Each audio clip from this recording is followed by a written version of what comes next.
अस्सलामु अलैकुम वरहमतुल्लाहि वबरकातुहू। आप सब सुनने और देखने वालों के लिए मेरी अल्लाह ताला से दुआ है कि अल्लाह ताला आप सबको सेहत, तंदुरुस्ती वाली, ईमान वाली और इस्लाम वाली लंबी ज़िंदगी अता फ़रमाए। तो अल्हम्दुलिल्लाह हमारा एक सिलसिला चल रहा था, सिलसिला सलात व अज़कार। उसमें हम पहुँच चुके थे रुकू की दुआओं तक, और रुकू के बाद कोमा में जब रुकू के से सीधे खड़े होते हैं तो उसकी दुआएं। तो आज इंशाअल्लाह अज़ीज़ हम पढ़ेंगे सजदे की दुआएं और सजदा करने का तरीका।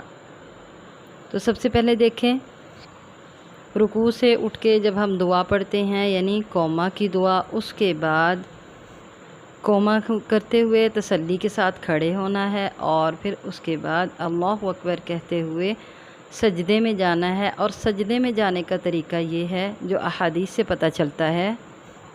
अबू दाऊद की रिवायत है, नबी सल्लल्लाहु अलैहि वसल्लम ने इरशाद फरमाया कि जब तुम में से कोई सजदा करे तो ऊँट की तरह ना बैठे, बल्कि पहले अपने दोनों हाथ रखे और फिर उसके बाद घुटने रखे। तो जब सजदे के लिए झुकना है तो सबसे पहले दोनों हाथों को ज़मीन पर रखना है और उसके बाद घुटनों को रखना है।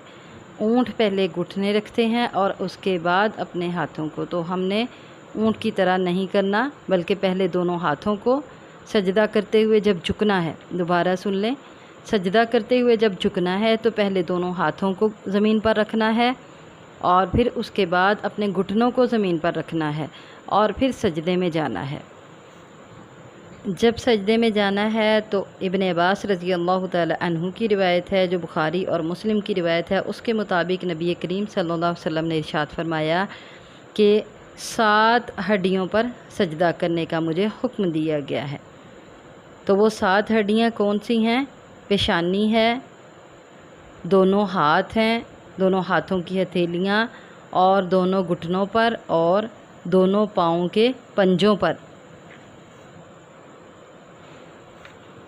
दोनों हाथों की हथेलियाँ सही तरह से ज़मीन पर लगी हों और बिल्कुल हाथों को उनके उसी हालत में रखना है जिस हालत में हाथ होते हैं। ना उनको खोलना है और ना उनको बिल्कुल जोड़ के बंद करना है, बल्कि उनको उसी हालत में रखना है जैसे इजीली आप रख सकते हैं। और आपकी पेशानी और नाक बिल्कुल ज़मीन पर लगा हो और सजदे में दोनों हाथ कंधों के बराबर रखें या फिर कानों के बराबर भी रख सकते हैं। दोनों हाथों की हथेलियाँ ज़मीन पर और दोनों घुटने ज़मीन पर खूब अच्छी तरह टकाएं। और नबी करीम सल्लल्लाहु अलैहि वसल्लम ने इरशाद फरमाया कि उस शख्स की नमाज नहीं जिसकी नाक पेशानी की तरह ज़मीन पर नहीं लगती। अपनी पेशानी को और अपनी नाक को दोनों को ज़मीन पर लगाएं। दोनों पाँव खड़े हों, यानी दोनों पाँव के कदम खड़े हों ऊपर की तरफ, और दोनों पाँव की उंगलियों के सिरे जो हैं वो किबले की तरफ मुड़े होने चाहिए। बाज़ औरतों को देखा है कि वो एक पाँव जैसे बैठती हैं तो बैठने के बाद दोबारा सजदे में जाती हैं तो वो पाँव सीधा करती ही नहीं। तो दोनों पाँव के आपके खड़े होने चाहिए और उंगलियों के सिरे जो हैं वो किबले की तरफ मुड़े होने चाहिए। सजदे में पिछली दोनों एड़ियों को मिलाना चाहिए, यानी दोनों पाँव और दोनों पाँव की एड़ियाँ एक दूसरे के साथ मिली हों। बाकी सीना, पेट और रानें ज़मीन से ऊंची रखें।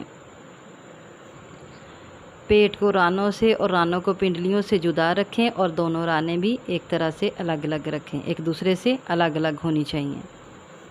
कोहनियों को ज़मीन पर भी नहीं लगाना चाहिए और ना ही अपने पहलुओं के साथ मिलाना चाहिए। ज़मीन से भी ऊंची हों और आपके पहलुओं से भी अलग होनी चाहिए। सजदे की हालत में नबी अकरम सल्लल्लाहु अलैहि वसल्लम अपने बाजू ज़मीन पर नहीं लगाते थे, बल्कि उठा कर रखते थे और अपने पहलुओं से भी दूर रखते, यहाँ तक कि हदीस के मुताबिक आप सल्लल्लाहु अलैहि वसल्लम की बगलों की सफ़ेदी नज़र आती थी। अब चलते हैं सजदे की दुआओं की तरफ। तो वही दुआएं हैं जो हम रुकू में पढ़ते हैं, इसके अलावा और भी हैं। तो सजदे में भी आपने पढ़ना है, जैसे रुकू में पढ़ा था सुबहान रब्बियल अज़ीम, तो सजदे में पढ़ना है सुबहान रब्बियल आला, पाक है मेरा रब, अल आला बहुत बुलंद, सबसे बुलंद।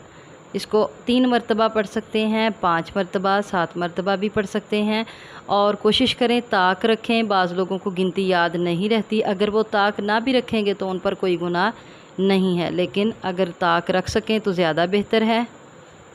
3 مرتبہ پڑھنے سے فقط تما رکوعہ اور وسجودہ، یعنی ان کو جب سبحان ربی العظیم اور سبحان ربی الاعلی رکوع میں اور سجدے میں 3 مرتبہ پڑھیں گے تو رکوع اور سجدہ تو پورا ہو جائیں گے، وذالک ادناہ، لیکن یہ اس کا ادنا درجہ ہوگا، اس لیے کوشش کریں کہ 3 مرتبہ سے زیادہ پڑھیں۔ اسی طرح دوسری دعا جو ہم نے پڑھی تھی رکوع کی، وہ سجدے میں بھی پڑھ سکتے ہیں، سبحانک اللہم ربنا وبحمدک اللہم اغفر لی، یہ والی دعا، سبوح قدوس رب الملائکۃ والروح، فرشتوں اور روح جبرائیل امین کا پروردگار، ان کا رب نہایت ہی پاک ہے، سبوح قدوس رب الملائکۃ والروح، یہ بھی سجدے میں دعا پڑھ سکتے ہیں۔